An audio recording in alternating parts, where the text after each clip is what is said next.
లేవియా కాండం 26వ అధ్యాయం 11, 12, 13 వచనాలు.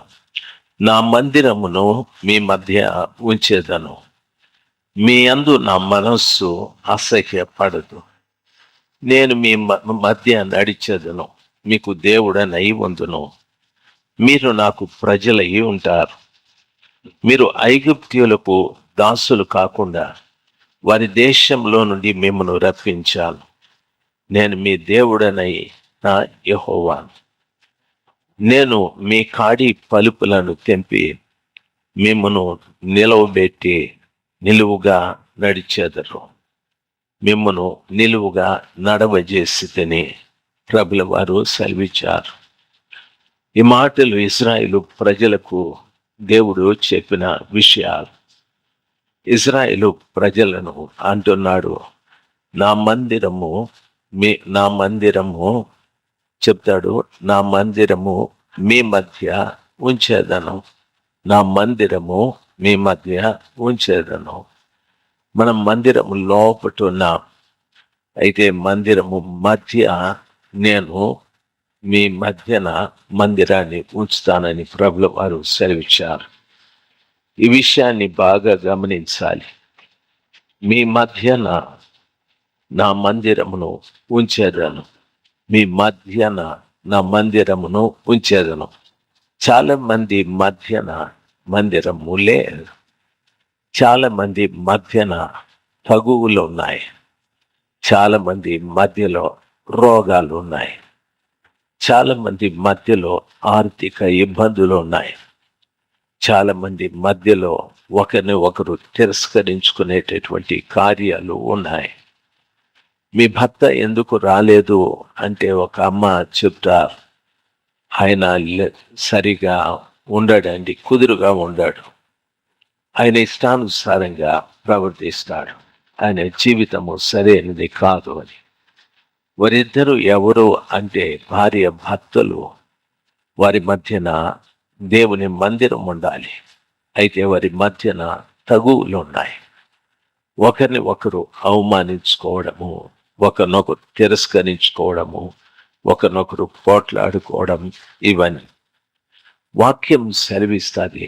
మీ మధ్యన నా మందిరమును ఉంచేదను అని అన్నాడు. మందిరాన్ని ఉంచాను అంటే దాని అర్థం ఏమిటంటే, మందిరములు ఏమేమి ఉందో అవన్నీ కూడా మీ మధ్యలో ఉంటాయి అని చెప్పారు. దేవుని పిల్లలు దేవుని నమ్ముకోవడం సులభమే. నమ్మిన మన మధ్యలో ఎవరున్నారు అనేది ముఖ్యం. మా మధ్యలో దేవుని మందిరం ఉంటే, మందిరములో బలిపీఠం ఉంది. మొట్టమొదట బలిపీఠము పాప క్షమాపణకు సాదృశ్యమై ఉంది. దేవుని పిల్లలైనటువంటి మన మధ్యలో మందిరం ఉంచాను అంటే ఆ మందిరంలో ఉన్న బలిపీఠం మన మధ్యలో ఉండాలి. తల్లిదండ్రులు, పిల్లలు, భార్య, భర్త, వీళ్ళ మధ్యన బలిపీఠం ఉండాలి. అంటే క్షమాగుణం కలిగి ఉండాలి. ఒక వ్యక్తి తప్పు చేసినప్పుడు ఆ వ్యక్తి తప్పును దేవుడు క్షమించాలి అంటే ఆ బలిపీఠం దగ్గరికి వచ్చి బలి పశువును బలి ఇవ్వాలి. ఆ రీతిగా మందిరంలో మొట్టమొదట కనిపించేది ఏది అంటే బలిపీఠం. దేవుని బిడలైనటువంటి మనలో మొదట ఒకరిని ఒకరు క్షమించుకునేటటువంటి గుణం కలిగి ఉండాలి. భార్యను భర్త, భర్తను భార్య, తల్లిదండ్రులు పిల్లల్ని, ఈ రీతిగా దేవుని సన్నిధానంలో ఒకరిని ఒకరు క్షమించుకునేటటువంటి ఆ శ్రేష్టమైన గుణం మనం కలిగి ఉండాలి. దాన్ని ఏమంటారంటే బలిపీఠము అని అంటారు. చాలా మంది ఈ రోజుల్లో క్షమాగుణం లేదు, శత్రుత్వాలు ఎక్కువ ఉన్నాయి. చాలా మంది జీవితాలలో విరోధ భావాలు ఎక్కువ ఉన్నాయి. రెండవ కార్యము గంగాళము, నీటితో శుభ్రం చేసుకోవడం అంటే బాప్తిస్మము అని అర్థం. కొన్ని కుటుంబాలలో భర్త బాప్తిస్మం తీసుకున్నాడు, భార్య తీసుకోలేదు. భార్య తీసుకొనింది, భర్త తీసుకోలేదు. తల్లిదండ్రులు తీసుకున్నారు, పిల్లలు తీసుకోలేదు. కారణం ఏమిటి? బాప్తిస్మము అంటే బైబిల్ సెలవిస్తారు, అననీయ అనే ఒక ప్రవక్త సౌలు అనే వ్యక్తి దమస్కుకు వెళుతూ తన కళ్ళు గుడ్డివైపోయాయి దేవుని దర్శనాన్ని చూసి. అప్పుడు ఆయన దమస్కులో తిన్ననిది అనబడిన ఒక వీధిలో ఒక ఇంట కూర్చొని 3 రోజులు ఉపవాసం ఉండి ప్రార్థన చేశాడు. దేవుడు ఆ ప్రవక్తకు చెప్పాడు, సౌలు ఉపవాసం ఉండి ప్రార్థన చేస్తున్నాడు, వెళ్ళి ఆయనకు బాప్తిస్మం ఇవ్వు, ఆయన కొరకు ప్రార్థన చేయి అని చెప్పాడు. అనని ఆ ప్రవక్త సౌలు దగ్గరికి వెళ్ళి అంటున్నాడు, సౌల సహోదరుడా, లేచి బాప్తిస్మం తీసుకొని నీ పాపములు కడుక్కో అని చెప్పాడు. ఆయన కొరకు ప్రార్థించినప్పుడు ఆయన కళ్ళల్లో నుండి పొరల వంటివి రాలిపోయాయని వాక్యం సెలవిస్తుంది. గంగాళం యొక్క అనుభవం ఏమిటి అంటే, అక్కడ ప్రవక్త చెప్తున్నాడు, సౌల సహోదరుడా, లేచి బాప్తిస్మం తీసుకొని నీ పాపాలు కడుక్కో అని చెప్పాడు. బాప్తిస్మము అంటే మన మీద నీళ్ళలో మునిగి రావడము అని కాదు, నీ పాపాలు కడుక్కోవడం, నీ పాపాలు కడుక్కోవడం. ఎంతోమంది బాప్తిసాలు తీసుకున్నాం, కానీ మన పాపాలు కడగబడలేదు. నేను ఈ చొక్కా వేసుకున్నా, నాకు ఈ చొక్కాకి ఇక్కడ మరకలు అంటుకున్నాయి. అందరూ చూసి అంటారు, ఈ చొక్కాకి మరక ఉంది, తీసివేయని. ఈ మరక నేను ఇట్లా చేతితో బాగా తులిపాను, పోలేదు మరక. ఎందుకంటే ఈ పైపు కానుకొని ప్రార్థన చేస్తూ ఉంటాను, నా మరకంతా చొక్కాకి అంటుకుంది. దీన్ని మళ్ళా ఉతికితేనే కానీ మరక, దాని మీద ఉండే మరక పోదు. ప్రభు పిల్లలైనటువంటి వారు మనం మన జీవితంలో ఉన్నటువంటి పాపాన్ని మనలో నుండి మనమే కడుక్కోవాలి. దయచేసి గమనించాల్సింది, బాప్తిస్మం తీసుకున్నాను అనేది ప్రాముఖ్యమైన సమాచారం కాదు. నేను తీసుకున్న బాప్తిస్మము ద్వారా నా పాపము కడగబడాలి, నేనే కడుక్కోవాలి. దయచేసి గమనించాల్సింది, ఎన్నో నా లోపట ఉన్నాయి, నా లోపట ఎన్నో అబద్ధాలు ఉన్నాయి, కోపం ఉంది, అసూయ ఉంది, ద్వేషం ఉంది, పగ ఉంది, కక్షలు ఉన్నాయి, ఇతరుల గురించి చాడీలు చెప్పేది ఉంది. ఇవన్నీ కూడా నేను బాప్తిస్మం అనే కార్యక్రమం ద్వారా కడుక్కోవాలి. బైబిల్ చెప్తుంది, నేను నా మందిరమును మీ మధ్యన ఉంచి ఉన్నాను. దాని అర్థం, మందిరంలో ఉన్న ప్రతి ఒక్కటి నా జీవితంలో కార్యము చేయాలి. నా పాపాలు నేను దేవుని సన్నిధానంలో కడుక్కోవాలి. 3వ మాట గమనించాలి, గంగాళము దగ్గర నుండి లోపలికి వస్తే దాన్ని పరిశుద్ధ స్థలము అని అంటారు. అక్కడ బంగారపు సముఖపు రొట్టెల బల్ల ఉంటుంది. అది తుమ్మకర్రతో చేసి బంగారు రేకుతో పొదిగించి ఉంటారు. దాని మీద 12 రొట్టెలు ఉంటాయి. ఒక భాగంలో ఒక దొంతి, మరొక భాగంలో మరొక దొంతి, 6 రొట్టెలుండి ఆ రొట్టెల మీద మంచి సాంబ్రాణిని ఉంచుతా. కారణం, రొట్టె చెడిపోకుండా ఉండటానికి. దేవుని బిడ్డలైనటువంటి మనము ఆలోచించాల్సింది, మందిరంలోకి ప్రవేశించిన తరువాత సముఖపు రొట్టెల బల్ల, బంగారపు సముఖపు రొట్టెల బల్ల అంటే 12 రొట్టెలు అనగా అపోస్తలుల బోధ అని అర్థం. సంఘంలోకి వచ్చిన ప్రతి బిడ్డ కూడా అపోస్తలుల బోధని పాటించాలి. బైబిల్ చెప్తాది, మీరు మారు మనసు పొంది పాప క్షమాపణ నిమిత్తం ప్రతివాడును యేసుక్రీస్తు నామములో, అనగా తండ్రి యొక్కయు కుమారుని యొక్కయు పరిశుద్ధాత్మ నామములో బాప్తిసాన్ని మీరు పొందాలి. అప్పుడు మీరు పరిశుద్ధాత్మ అను వరమును మీరును మీ ఇంటి వారు పొందుదురు. మూర్ఖులకు ఈ తరము వారికి వేరై రక్షణ పొందండి. అపోస్తలుల బోధయందును సహవాసమందును రొట్టె విరుచుట యందును ప్రార్థన యందును ఎడతెగకుండా ఉండుడి. మందిరంలోకి అడుగుపెట్టిన తరువాత ప్రాకారంలో బలిపీఠము, ప్రాకారంలో గంగాళము, పరిశుద్ధ స్థలంలోకి వెళ్ళిన తరువాత అక్కడ అపోస్తలుల ఉపదేశం ఉంది. ఆ ఉపదేశ ప్రకారంగా నేను జీవించాలి, నీవు కూడా జీవించాలి. ఆ ఉపదేశానుసారమైన జీవితం మనకుంటే మనము ఇంకో కొంచెం ముందుకు వెళ్ళటానికి అవకాశాలు ఉంటాయి. ఉపదేశానుసారమైన జీవితం మనలో లేకపోతే ముందుకు వెళ్ళే ప్రసక్తి లేదు. ముందుకు వెళితే ఏముంది అని చదివితే పరిశుద్ధ స్థలంలో అక్కడ బంగారపు ధూప వేదిక ఉంది అని చెప్తాడు. ఆ బంగారపు ధూప వేదిక తుమ్మకర్రతో చేసి బంగారు రేకుతో దాన్ని పొదిగించి ఉంటారు.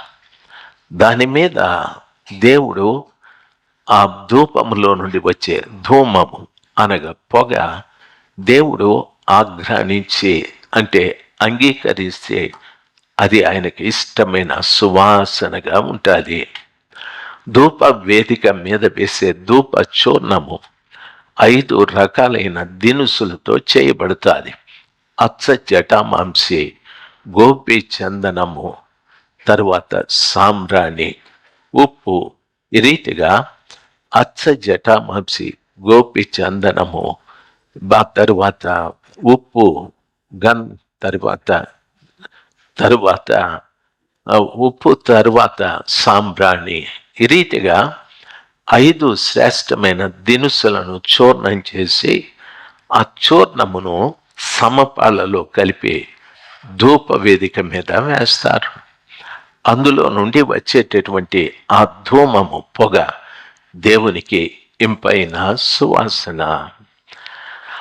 బంగారపు సముఖపు రొట్టెల బల్ల నుండి ధూప వేదిక దగ్గరికి రావాలి. బంగారపు సముఖపు రొట్టెల బల్ల అంటే అపోస్తలుల బోధ ప్రకారంగా జీవిస్తే ఆ ధూప వేదిక అనుభవం నాకు వస్తుంది. ధూప వేదిక అనుభవం ఏమిటంటే నేను చేసే ప్రతి ప్రార్థన దేవునికి ఇంపైన సువాసనగా ఉంటుంది.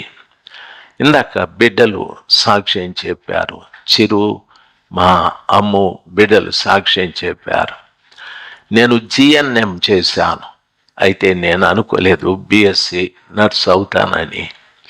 ఆ రీతిగా పోస్ట్ గ్రాడ్యుయేషన్ కూడా చేయటానికి బిడ్డకు కృప చూపెట్టాడు.